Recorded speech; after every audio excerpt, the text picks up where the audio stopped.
बात कर रहे हैं हम सैनिक स्कूल एंट्रेंस एग्जाम से संबंधित जो क्वेश्चन सीरीज चल रही है उसमें जो है हमारा जो टॉपिक चल रहा है, अभी टॉपिक वाइज चल रहे हैं हम, उसमें एरिया एंड पेरीमीटर की जो बात चल रही है उसमें फर्स्ट पार्ट हमने लिया था रक्षाबंधन से पहले, और अब जो है हम वापस सेकंड पार्ट जो है आज से फिर से शुरुआत करते हैं। यहाँ पर देखिए मेरे दोस्तों, ये जो है हम एक बार टॉपिक वाइज चल रहे हैं, लेकिन हम अब वीक में हर वीक में आपको जो है मिक्स क्वेश्चन की एक टेस्ट सीरीज या फिर इस तरीके से जो है क्वेश्चन सीरीज जो आपको करवाएंगे, जिससे आपकी बार बार प्रैक्टिस हो जाए, आप भूले नहीं चीजें। ठीक है, अब यहाँ समझने वाली बात है, आज के पहले क्वेश्चन से स्टार्ट करते हैं। यहाँ से बात, क्वेश्चन क्या कह रहा है, the perimeter of rectangle is 30 metre and the length of 5 centimetre, find the area of rectangle. अब मेरे दोस्तों यहाँ पर बात करते हैं कि पेरीमीटर ऑफ रेक्टेंगल, पेरीमीटर दे रखा है, लेंथ दे रखी है और एरिया फाइंड आउट करना है। अब हमको तो ये पता है साहब कि एरिया का फार्मूला होता है लेंथ इनटू ब्रेथ। अगर मुझे रेक्टेंगल के संदर्भ में निकालना है तो रेक्टेंगल के लिए एरिया ऑफ रेक्टेंगल जो होता है वो लेंथ इनटू ब्रेथ होता है। बोलो समझ में एक नहीं? अब यहाँ पर समझने वाली बात ये है, एरिया निकालने के लिए मैं लेंथ इनटू ब्रेथ करना चाहता हूं, लेकिन मेरे पास ब्रेथ नहीं है, मेरे पास पेरीमीटर दे रखा है। इस तरीके के क्वेश्चन ज्यादातर पेपर में पूछे जाते हैं और इन क्वेश्चनों को हम रिवर्स क्वेश्चन कहते हैं। भाई एक तो होता है नॉर्मल फॉर्मूले पे डायरेक्ट करना, और एक होता है जो हमको लेंथ ब्रेथ दे रखी है और एरिया निकालने से बढ़िया यहाँ पर एरिया से लेंथ ब्रेथ निकालने के लिए, मतलब रिवर्स क्वेश्चन। ठीक, अब इनको कैसे करेंगे और उसकी बात करें मेरे दोस्तों, यहाँ पर आपको पेरीमीटर ऑफ रेक्टेंगल दे रखा है, तो हम पहले जो है पेरीमीटर ऑफ रेक्टेंगल की बात करें तो यहाँ बात करते हैं पेरीमीटर ऑफ रेक्टेंगल। और पेरीमीटर ऑफ रेक्टेंगल का फार्मूला होता है 2 लेंथ प्लस ब्रेथ। क्या फार्मूला होता है? 2 लंबाई प्लस चौड़ाई 2l प्लस b। ठीक, अब देखो हमारे पास पेरीमीटर दे रखा है, पेरीमीटर दे रखा है आपको 30 इजिकल टू 2, ऐसा किसी फॉर्मूला का। लेंथ हमको दे रखी, लेंथ हमको 5 सेंटीमीटर दे रखी, तो हम लेंथ को 5 रख देंगे, प्लस b, ब्रेथ हमको पता नहीं। बात समझे? अब देखो ये इक्वल टू में 2 है, तो जब भी इक्वल टू में कोई भी चीजें होती, कोई भी संख्या होती, नीचे साइड डिवाइडेशन में जाती है, तो 2 का डिवाइडेशन किससे होगा बेटा? 30 से होगा, और ब्रैकेट सोल्व आउट भी हो जाएगा। तो एक तरीके से यहाँ 30/2 में डायरेक्ट लिख रहा हूँ, यहाँ पे डायरेक्ट लिखने का प्रयास कर रहा हूँ बेटा, और डायरेक्ट लिख रहा हूँ 15। क्या लिख रहा हूँ बेटा? 15 लिख रहा हूँ। 15 ये 15 और ये इक्वल टू में आपका, क्योंकि देखो ये इधर आएगा तो ये 15 हो गया, 2 का डिवाइड करेंगे, इजिकल टू 5 प्लस b। एक तरीके से यही है। अगर मुझे ब्रेथ निकालनी है तो इसको माइनस करना पड़ेगा, दूसरी साइड में आके माइनस होगा, तो यहाँ 15 माइनस 5 करेंगे तो ब्रेथ कितनी आ जाएगी आपकी? 10 आ जाएगी। अब मेरे पास ब्रेथ आ चुकी है, मेरे पास लेंथ पहले से ही मौजूद है। अब मुझे एरिया फाइंड आउट करना है, तो एरिया फाइंड आउट करने के लिए मेरे पास फॉर्मूला है लेंथ इनटू ब्रेथ, और लेंथ मेरे पास दे रखी पहले से क्वेश्चन ने, कितनी दे रखी? 5 सेंटीमीटर, और 5 सेंटीमीटर और ब्रेथ मैंने निकाल ली 10, इन दोनों को मल्टीप्लाई करेंगे तो 55 टेंसा 50 मीटर है, तो मीटर और सेंटीमीटर है तो सेंटीमीटर स्क्वायर जाएगा, लेकिन यहाँ मीटर है तो मीटर स्क्वायर जो है इसका आंसर आएगा। ऑप्शन नंबर आपका डी जो है बिल्कुल राइट आंसर होगा। इस क्वेश्चन की बात की जाए मेरे दोस्तों, यहाँ पर the perimeter of rectangular room is 200 metre if the breadth of the room is 40 metre, find the area of the room. देखो मेरे दोस्तों, ये पिछले क्वेश्चन जैसा ही क्वेश्चन है, और यहाँ पर भी आपको पेरीमीटर दे रखा है, लेकिन यहाँ आपको ब्रेथ दे रखी है, और हमको एरिया निकालने के लिए आपको पता है लेंथ और ब्रेथ दोनों की जरूरत होगी, क्योंकि लेंथ इंटू ब्रेथ करेंगे। अब लेंथ इंटू ब्रेथ के लिए मेरे पास लेंथ यहाँ पर मौजूद नहीं है, ब्रेथ मौजूद है, लेकिन मेरे को पेरीमीटर दे रखा है। पेरीमीटर आपको पता है चारों तरफ की बाउंड्री जो है उसका सम, मतलब एक तरीके से पेरीमीटर जो है रूम के लिए अपने पास पेरीमीटर दे रखा है, तो हम पेरीमीटर का फॉर्मूला लगाएंगे। और perimeter of area of perimeter of rectangle की बात करूं तो पेरीमीटर के लिए यहाँ पर समझने वाली बात यह है, पेरीमीटर, ठीक, और पेरीमीटर के लिए फॉर्मूला होता है 2l प्लस b। ठीक बेटा, 2l प्लस b। अब पेरीमीटर मेरे को दे रखा है 200, कितना दे रखा बेटा? 200, और 2 L प्लस बी, एल मेरे पास नहीं है, ब्रेथ है, तो एल ऐसा कैसे रख दूंगा मैं, एल की जगह एल रख दो, एक्स रख दो आप, कोई दिक्कत नहीं, उससे कोई फर्क नहीं पड़ेगा। ब्रेथ जो है मेरे पास दे रखी कितने बेटा, 40 मीटर। अब आप क्या करो, इसको सोल्व आउट करोगे तो ये इधर जाएगा, इसके डिवाइडेशन में जाएगा, तो ये कितना हो गया बेटा 100, 2 का डिवाइड 100 में करें, 200 में करेंगे तो कितना आएगा 100। एक तरीके से हाफ कर रहे हैं हम, और हाफ कर रहे हैं, इसका मतलब 100 इजिकल टू, देखो अब एल प्लस यहाँ पर आपके पास क्या हो गया 40, और एल इजिकल टू लेंथ निकालनी, तो इसको इसमें से माइनस करेंगे, 100 माइनस 40, लेंथ आ जाएगी आपके पास 60, कोई दिक्कत ही नहीं। अब मेरे पास एरिया फाइंड आउट करना, और एरिया का फार्मूला होता है लेंथ इंटू ब्रेथ, और लेंथ इंटू ब्रेथ निकालने के लिए मैं क्या करूंगा, 40 इंटू क्या कर दूंगा 60, 40 इंटू 60। अब 40 इंटू 60 कर दूंगा तो आपको पता है 4 6 कितना होता है 24, और ये 1 और 2 0 यहाँ पे लगा दूंगा, और ये मीटर स्क्वायर में आंसर आ जाएगा। ऑप्शन नंबर हमारा कौन सा हो रहा है बेटा, ये बी ऑप्शन जो है वो बिल्कुल राइट आंसर होगा। नेक्स्ट क्वेश्चन की बात करें यहाँ पर, तो इस टाइप के क्वेश्चन जो है ज्यादातर आपके एरिया एंड पैरामीटर से आते हैं। देखो वही बात आती है कि पैरामीटर और एरिया, एरिया मतलब एक तरीके से खेत होता है, उसमें जहां फसल बोई हुई है वो एक एरिया कहलाता है कि इतने बीघे की फसल बोई हुई है। भाई यहाँ पर समझने वाली बात है, लेकिन ये जो बाउंड्री होती है ना खेत की चारों तरफ की मेड़ जो होती है, उसको हम पेरीमीटर से नापते हैं। अब पेरीमीटर के लिए हम क्या करते हैं, यहाँ पर भी यही एक डायग्राम बना हुआ है, और यहाँ पर आपको पेरीमीटर ऑफ फिगर यहाँ पे फाइंड आउट करना है। पेरीमीटर का मैंने आपको पहले ही बता दिया, पूरी बाउंड्री का सम करना है। अब देखो आप यहाँ समझेंगे मेरे दोस्तों, तो आपको ये 8 मीटर दे रखा है ये वाली बाउंड्री का, ये आपको दे रखा है 7, ये आपको 15 दे रखा है, और ये आपको 12 मीटर दे रखा है, ठीक। अब आपको ये नीचे वाली बाउंड्री का माप पता नहीं है और इसका भी पता नहीं, ठीक बेटा।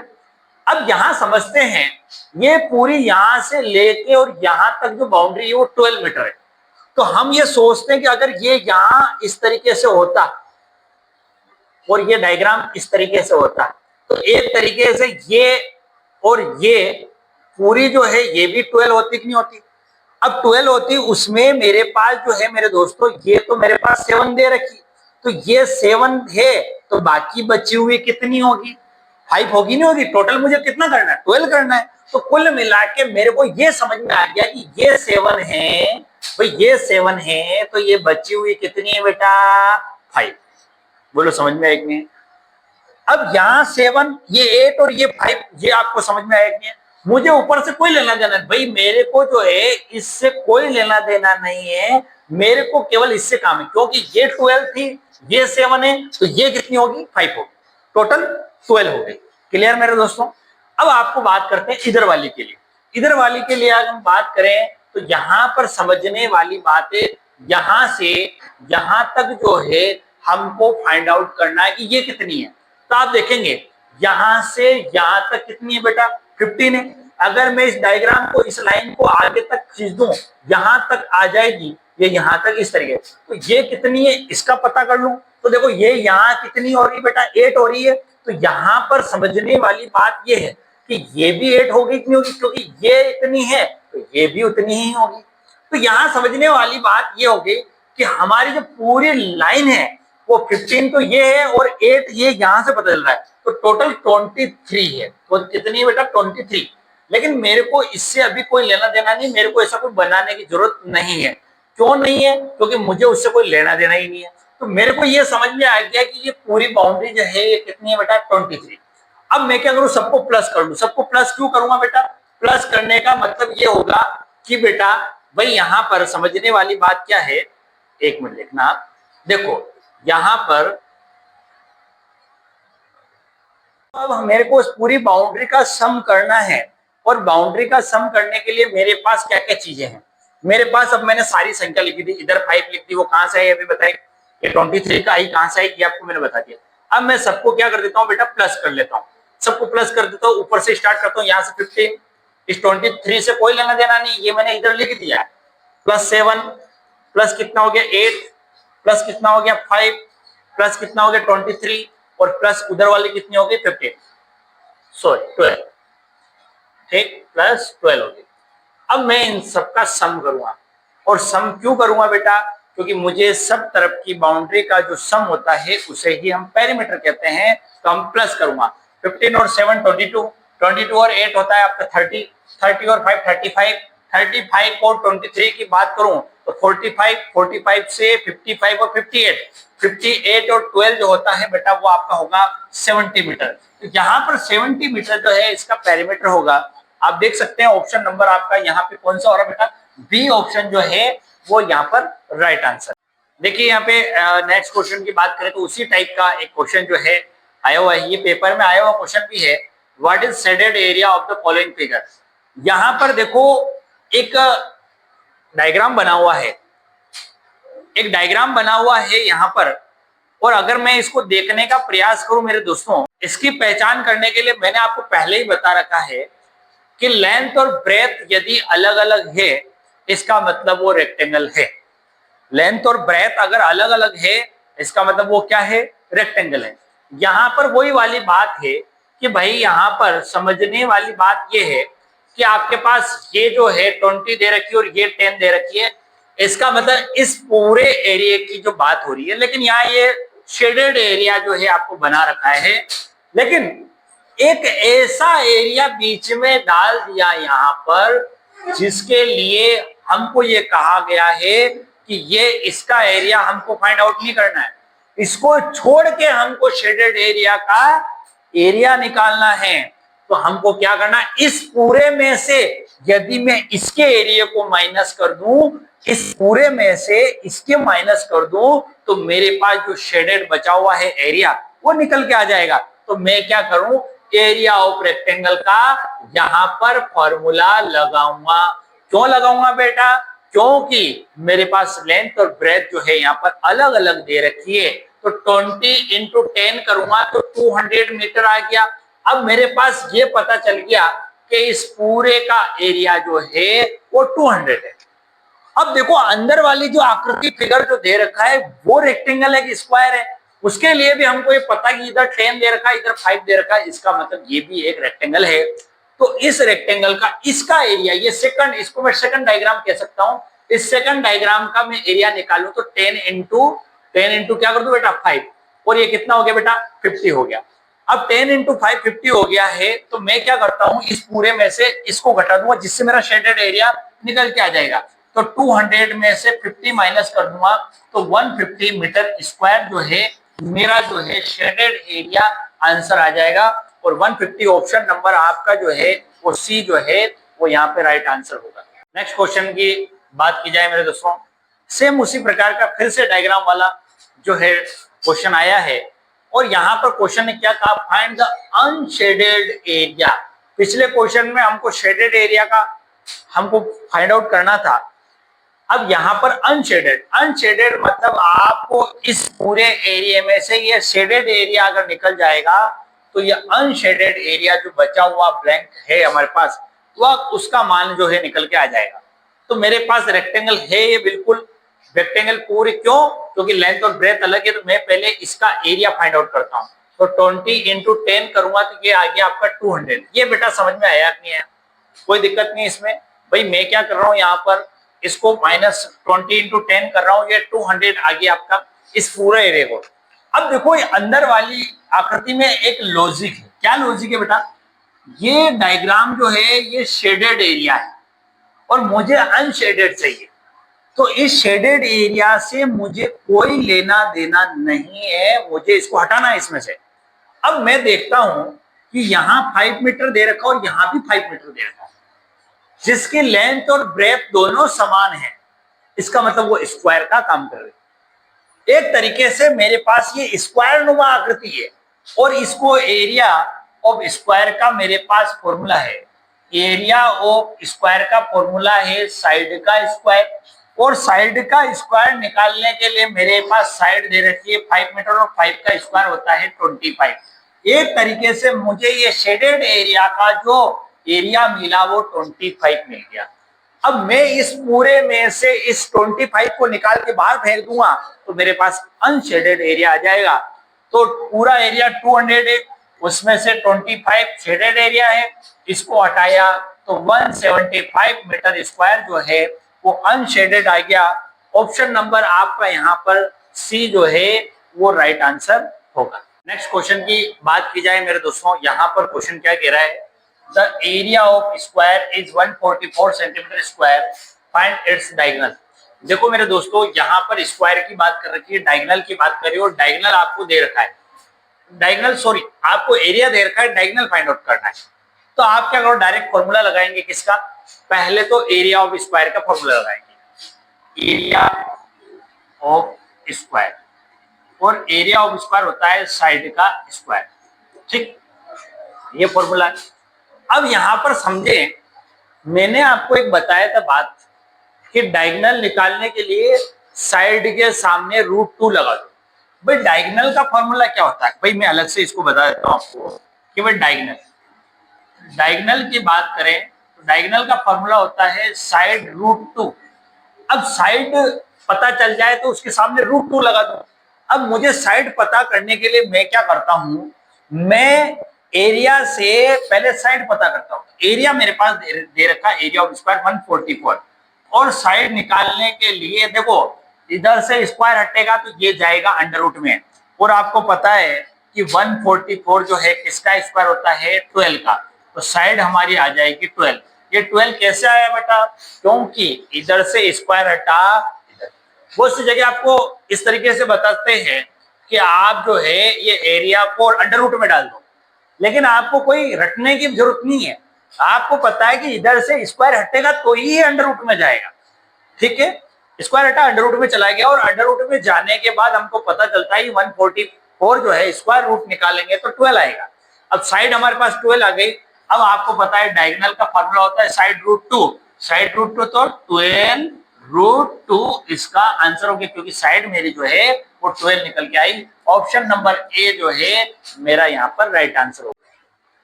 अब भाई अगले क्वेश्चन की बात करें हम, तो area of square is 625 metre square, find the perimeter of the square.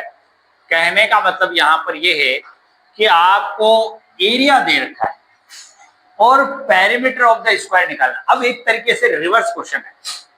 अब हमको पता है कि भाई पेरीमीटर निकालने के लिए स्क्वायर में पेरीमीटर निकालना है, और पेरीमीटर का फॉर्मूला होता है 4 इंटू साइड।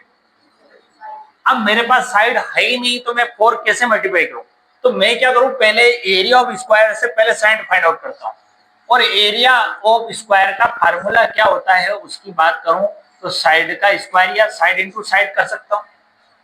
अब एरिया ऑफ स्क्वायर मुझे दे रखा है, यहाँ पर कितना दे रखा है बेटा, 625 मीटर स्क्वायर, और साइड का स्क्वायर, ठीक, और ये स्क्वायर हटेगा तो ये 625 अंडर रूट में जाएगा, स्क्वायर रूट में जाता है, और 625 जो होता है वो हमको पता है किसका स्क्वायर बेटा, 25 का।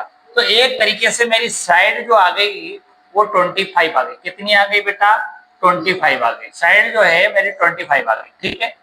जब साइड आ गई तो मैं पेरीमीटर फाइंड आउट कर सकता हूँ, क्योंकि पेरीमीटर का जो फॉर्मूला है वो 4 इंटू साइड है, तो 25 इंटू 4 करूंगा तो मेरे पास पेरीमीटर 100 मीटर जो है एक तरीके से इसका आंसर आ जाएगा। ऑप्शन नंबर आपका इधर जो है सी ऑप्शन जो है यहाँ पे। यहाँ पर नेक्स्ट क्वेश्चन की बात की जाए मेरे दोस्तों, the area of triangle whose base is 20 centimetre and the height is 10 centimetre. देखो एरिया ऑफ ट्राइंगल की बात करो और बेस और हाइट की बात आई है, तो आपको यहाँ पर एक राइट एंगल ट्राइंगल की बात करनी पड़ेगी। और राइट एंगल ट्राइंगल में ये जो है आप यहाँ समझ सकते हैं कि ये जो है एक तरीके से आपके लिए जो परपेंडिकुलर दे रखा है वो आपके लिए हाइट का काम करेगा। किसका काम करेगा बेटा, हाइट का। और हाइट जो है आपको 10 सेंटीमीटर दे रखी है, और बेस जो है 20 दे रखा है। अब आपको एरिया फाइंड आउट करना है, और एरिया ऑफ ट्राइंगल का फार्मूला क्या होता है उसकी बात करें। एरिया ऑफ ट्राइंगल का जो फार्मूला होता है वो होता है बेटा 1/2 into base into height. 1/2 base into height. भाई एरिया ऑफ ट्राइंगल का जो फॉर्मूला होता है हमारे लिए वो 1/2 इंटू बेस इंटू हाइट, इस फॉर्मूले से हम एरिया ऑफ ट्राइंगल निकाल सकते हैं। अब 1/2 ऐसा कैसे फॉर्मूला होगा, बेस जो है वो कितना देगा 20, और हाइट कितनी दे रखा है 10, ठीक है बेटा। भाई इसी से सॉल्व आउट करेंगे, 2 को मल्टीप्लाई करेंगे 20 से 10 बार, और 10 को 10 से मल्टीप्लाई करेंगे 100 मीटर है तो मीटर और सेंटीमीटर है तो सेंटीमीटर रख सकते हैं। यहाँ पर सेंटीमीटर दे रखा है आपको, तो सेंटीमीटर स्क्वायर जो है यहाँ पर आपका area of triangle option number A जो है वो आपका राइट आंसर होगा। क्वेश्चन की बात की जाए मेरे दोस्तों, the area of triangle whose base is 15 centimetre and the height is twice of the base. देखो यहाँ पर एक शब्द यूज किया गया ट्वाइस, तो यहाँ पर आपके पास ट्रायंगल की बात आ रही है, तो एक राइट एंगल ट्रायंगल की बात आएगी जिसमें बेस और देखो बेस की बात आई, हाइट की बात आई, तो राइट एंगल ट्रायंगल बनेगा, ये आपको ध्यान रखना है। अब यहाँ पर देखो बेस आपको दे रखा है कितना 15, तो 15 का डबल होता है कितना 30, तो हाइट आपकी कितनी हो जाएगी 30, तो यहाँ पर ये तो हो गई 30 और ये आ गई आपकी 15, कोई समस्या ही नहीं। आपको एरिया ऑफ ट्रायंगल का फार्मूला आपको पता है, तो 1/2 इंटू बेस इंटू हाइट, ये फॉर्मूला है। 1/2 बेस जो होता है वो कितना होता है 15, और हाइट की बात करूं तो वो कितना है 30। यहाँ पर समझने वाली बात ये है, देखो बेस की बात करूं तो बेस कितना है 15 और हाइट की बात करूं तो 30। ठीक, इसको सोल्यूशन करेंगे। 2 की टेबल से 30 कटता है, वो कितनी बार कटता है बेटा 15 बार, और 15 को 15 से मल्टीप्लाई करें और 15 का स्क्वायर आपको पता ही है कितना आएगा 225 मीटर स्क्वायर, सेंटीमीटर है तो सेंटीमीटर कर दो। ठीक है, ऑप्शन नंबर आपका जो है यहाँ पर बी ऑप्शन यहाँ पे राइट होगा। क्वेश्चन की बात करें, फिर से वही क्वेश्चन है, area of right angle triangle whose base 14 height 18। देखो एरिया ऑफ ट्रायंगल का जो फॉर्मूला है वही हम यहाँ पर फाइंड आउट करेंगे, और एरिया ऑफ ट्रायंगल का जो फॉर्मूला होता है वो कितना होता है मेरे दोस्तों, फॉर्मूला जो है वो क्या होता है 1/2 बेस इंटू हाइट, और 1/2 बेस हमको दे रखा है कितना दे रखा 14, और हाइट जो है वो कितने दे रखी है बेटा 18 मीटर दे रखी है। अब आपको कुछ नहीं करना, सोल्व आउट करना है और इसको मल्टीप्लिकेशन करना है। 2 को 14 से किया 7 बार, 7 ऐड जा कितना होता है 56, 6 रिमाइंडर बचा आपका 5, अलग से 7 1 जा 7 और 5 कितना हो गया 12, तो 126 मीटर स्क्वायर जो है यहाँ पर आपके लिए ए ऑप्शन जो है वो राइट आंसर हो रहा है एरिया ऑफ ट्रायंगल के संदर्भ। नेक्स्ट क्वेश्चन की बात करें, in right angle triangle given below find the perpendicular if BC 5 metre and AC 30 metre. देखो यहाँ पर एक राइट एंगल ट्रायंगल जो बना हुआ है, हमको पता है ये आपका परपेंडिकुलर है ये वाली हाइट के लिए, और ये आपका बेस है और ये आपका हाइपोटेन्यूस है। तो परपेंडिकुलर जब भी निकालते हैं, perpendicular square is equal to length, आपको क्या करना है यहाँ पर hypotenuse square minus base square. देखो एक बात जब याद रखना है, आपको हाइपोटेन्यूस जब भी निकालना है आप परपेंडिकुलर और लेंथ जो बेस है उन दोनों को प्लस कर लो, लेकिन जब भी आपको परपेंडिकुलर निकालना है तब भी हाइपोटेन्यूस में से माइनस कर दो बेस, और अगर आपको बेस निकालना है तो भी वो हाइपोटेन्यूस में परपेंडिकुलर माइनस, तो माइनस चिन्ह केवल परपेंडिकुलर इसके लिए, परपेंडिकुलर और बेस के लिए, दोनों के लिए। हाइपोटेन्यूस निकालना है तो आप हमेशा दोनों साइड को प्लस करो, लेकिन यहाँ माइनस करना है हाइपोटेन्यूस स्क्वायर। अब देखो हाइपोटेन्यूस स्क्वायर के लिए आपको ये समझना पड़ेगा ये कितनी है। अब यहाँ पर देखो क्वेश्चन में आपको 13 दे रखी हूँ, यहाँ 15 है तो आप इसको 13 कर दीजिए, देखो यहाँ पे 13 मीटर कर दीजिए आप इसको हाइपोटेन्यूस को, और बेस जो है आपको 5 सही है। अब देखो 13 का स्क्वायर और यहाँ पर 5 का स्क्वायर, 13 का स्क्वायर आपको पता है कितना होता है 169 और 5 का स्क्वायर 25। अब देखो ये 169 में से अगर ये गया तो 144 है, लेकिन ये परपेंडिकुलर स्क्वायर चल रहा है, जब इधर से स्क्वायर हटेगा ये अंडर रूट में जाएगा, और 144 स्क्वायर किसका स्क्वायर होता है, स्क्वायर रूट निकालेंगे तो ये होता है 12 का। तो यहाँ पर आपका जो हाइट जो है परपेंडिकुलर जो है वो 12 मीटर निकल के आ जाएगी, और इसी से देखो 12 मीटर जो है यहाँ आपका आंसर हो जाएगा। ठीक है, ऑप्शन नंबर आपका ए जो है वो यहाँ पर राइट आंसर होगा।